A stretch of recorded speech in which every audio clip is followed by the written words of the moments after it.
नमस्कार, विश्व सेवक समाचार में आपका स्वागत है।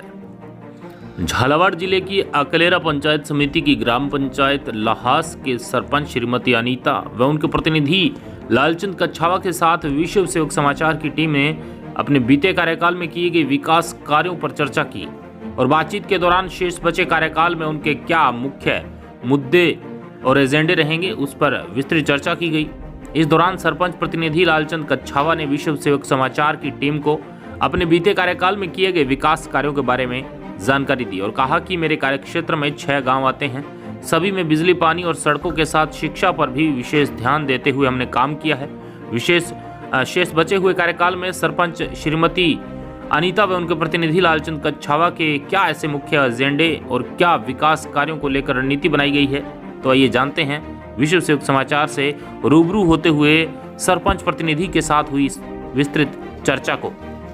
नमस्कार, आप देख रहे हो विश्व सेवक समाचार। आज हम पहुंचे हैं ग्राम पंचायत लास, पंचायत समिति अकलेरा, जिला झालावाड़। जय श्रीमान जी लालचंद जी कच्छावा। खास मुलाकात के अंदर बात करेंगे जो भी कार्यकाल रहा कैसा रहा, जनता के प्रति किस प्रकार का जुड़ाव है और जानते हैं इनसे। सर नमस्कार। नमस्कार। सरपंच साहब, सबसे पहले जानना चाहूँगा आपका राजनीतिक परिचय, कहाँ से शुरुआत की, वर्तमान में सरपंच हो? इससे पहले मेरे पिताजी सरपंच थे जी। वहीं से मैंने इसी क्षेत्र में कदम रखा है जी और अनवरत चला रहा हूँ। ये मेरा चौथा कार्यकाल है जी। सरपंच साहब, काफ़ी लंबे समय से राजनीति से जुड़े हो। बात करते हैं लास ग्राम पंचायत की विकास के मुद्दों की। पानी को लेकर कहते हैं ना, जल है तो जीवन है। पानी को लेकर आपके कार्यकाल के अंदर आपने क्या कुछ बदलाव दिए हैं और आपकी ग्राम पंचायत में कितने गांव आते हैं? मेरी ग्राम पंचायत में 6 गांव आते हैं जी। और पेयजल के लिए जी जनता जल मिशन के अंतर्गत हमारे यहाँ पर 2 उच्च क्षमता वाली टंकियों का निर्माण किया गया है, जिससे निर्बाध रूप से प्रतिदिन पेयजल आपूर्ति की जा रही है जी। और हर घर जल हमने पहुँचाने का प्रयास किया, जो उसमें मतलब 100% कामयाबी हुए जी। तो आपकी सोच तो यही है हर घर तक पानी पहुँचे? हर घर तक पानी है और स्वच्छता के मामले में हर पूरे गली मोहल्लों को मतलब सारा इंटरलोकेट करा रखा है जी। किसी प्रकार की कोई मतलब गंदगी नहीं है, कीचड़ का किसी प्रकार का कोई ये नहीं है जी। बहुत अच्छी बात बताई। सरपंच साहब, जानना चाहूँगा, कहते हैं ना शिक्षा एक वो शेरनी का दूध है, जो पिएगा वही दौड़ेगा। बालिक और बालिकाओं की शिक्षा के प्रति क्या विचार थे और आपके कार्यकाल के अंदर अब की बार किस प्रकार का रिजल्ट रहा और स्कूलों में क्या कुछ करवाया आपने? स्कूलों में जितनी भी मूलभूत सुविधाएं थी और जो हमसे मतलब मूलभूत सुविधाओं के बारे में स्कूल प्रशासन ने मांग की, हमने उसको समय पर पूरा किया है जी।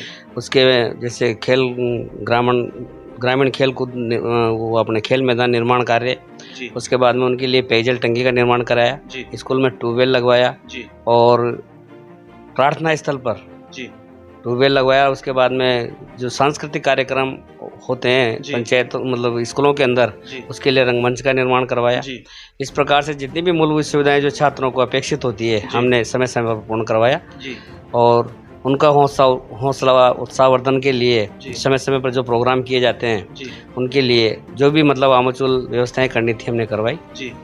तो अब की बार रिजल्ट कैसा रहा अपना? इस 100% रिजल्ट रहा। करीब 4 सालों से हमारे स्कूल का 100% रिजल्ट रहता है जी। कोई दिक्कत नहीं। बालक और बालिका, यहाँ तक कि बालिका शिक्षा की बात करें तो बालिका शिक्षा में हमारे यहाँ पर 100% है और बालकों में मतलब 90% हो सकता है। बालिकाओं की शिक्षा पर विशेष ध्यान दिया जा रहा है और बालिका हमारे यहाँ उत्तरोत्तर प्रगति की ओर अग्रसर है जी। बहुत अच्छी बात बताई सरपंच साहब। बात करते हैं लास ग्राम पंचायत भी ग्रेवल व सीसी रोडों की। सीसी तो होती नहीं, मेन आती है इंटरलॉकिंग कितने % यहाँ कार्य हुआ है आपका? ग्राम पंचायत ग्राम लास में तो करीब 80% इंटरलॉकिंग हो गई है और अदर गाँवों में करीब 40 और 60% के अंतर्गत इंटरलॉकिंग हुई है जी। और जो सुदूर रास्ते हैं जो खेत में खलिहान में जाने के हैं उनमें हमने करीब ग्रेवल कराए, क्योंकि चूंकि उनकी लंबाई ज़्यादा है तो इंटरलॉकिंग संभव नहीं था, तो हमने ग्रेवल करके उनको मतलब रास्ता सुगम किया है। पब्लिक को किसी प्रकार की कोई परेशानी नहीं है। बारिश में कोई दिक्कत नहीं आएगी? बारिश में दिक्कत नहीं आएगी। फिर भी क्या है कि जब वर्षा काल आता है तो ग्रेवल वापस बह जाता है, तो इस समस्या का स्थायी निदान करने के लिए हम प्रयास करेंगे, सरकार से मांग करेंगे कि जो 2-4 जो आम रास्ते हैं जिनमें इंटरलॉकिंग कराया जाना प्रस्तावित है तो सरकार को आगाह करेंगे कि उन पर भी इंटरलॉकिंग या खरंजा निर्माण कराया जाए, जिससे कि हर साल ग्रेवल नहीं डालना पड़े जी। सरपंच साहब, एक योजना है केंद्र की PM आवास, आपके कार्यकाल के अंदर कितने निर्माण हुए वर्तमान में? प्रधानमंत्री आवास योजना अंतर्गत 170 के करीब लाभान्वित थे। उनमें 170 से 170 को लाभान्वित कर दिया गया है। किसी भी प्रकार की कोई पेंडेंसी नहीं है और किसी भी प्रकार कोई भी किस्त बाकी नहीं है। और राजस्थान सरकार ने अभी 21-22 और 22-23 में जो जिनको इंदिरा आवास या प्रधानमंत्री आवास जो आवंटित हुए थे, जो बाकी रह गए थे, उनको भी हम प्रयास कर रहे हैं कि उनको भी वापस उनकी किस्तें दिलाई जाए। पहले इस प्रकार के हमने पहले उपयोगिता प्रमाण पत्र बना करके भेजे, पर बाकी उन पर कोई कार्रवाई नहीं की। अब वापस राजस्थान सरकार ने आवेदन मांगे हैं और उनको वापस किस्त दिलानी है तो दिलाएंगे। तो सर जैसे बात करते हैं सार्वजनिक शौचालय कहाँ का बने हुए, कितने बने हुए आपकी? वैसे तो मेरी पंचायत ODF है, तो हर घर शौचालय बनाने का हमने प्रयास किया। फिर भी कोई जो घुमंतु या कोई अयावर हैं वो आपस में आते हैं, तो मतलब करीब 5% के करीब ये हैं जो बाहर शौच के लिए जाते हैं और मेरे हिसाब से वो भी करीब करीब बंद हैं। फिर भी हमने 4 सार्वजनिक शौचालय बना रखे हैं, जहाँ पर मतलब कोई जैसे जलसा हो या प्रोग्राम हो या शादी समारोह हो, तो जो भी आते हैं बाहर के, वो उनके लिए मतलब सामुदायिक शौचालय 4 बना रखे हैं, जो प्रगति मतलब चालू है कम्प्लीटली, कोई दिक्कत नहीं। तो SBM के तहत आपने क्या कुछ करवाया था? SBM की तरफ से घर घर शौचालयों का निर्माण किया है, मॉनिटरिंग अच्छी कर करके हर घर उनको उनकी सोच के भाई बाहर शौच करने मत जाया करो, इससे बीमारियों का मतलब ये होता है। तो जब पानी पर्याप्त हमने उनके लिए कर दिया शौचालयों के लिए, वैसे पानी की अधिक आवश्यकता होती है। जब पानी की पर्याप्त व्यवस्था होगी तो लोगों में जागरूकता आई है और राजस्थान सरकार और केंद्र सरकार की जो स्वच्छता मिशन था, उसकी योजना के अंतर्गत हमने हर घर शौचालय का निर्माण करवाया। फिर भी कोई बाकी रह गए हों तो वापस हम प्रयास करके उनको मतलब शौचालय बनवाएंगे। तो सरपंच साहब जैसे लास ग्राम पंचायत की बात करते हैं, बारिश के टाइम में पानी निकासी के लिए बड़े नाले क्या आपने बनवाए? वो बड़े नाले 2 बनवाए हैं। पानी की मतलब ड्रेनेज कोई मतलब समस्या नहीं है कि जिससे पानी रुक जाए।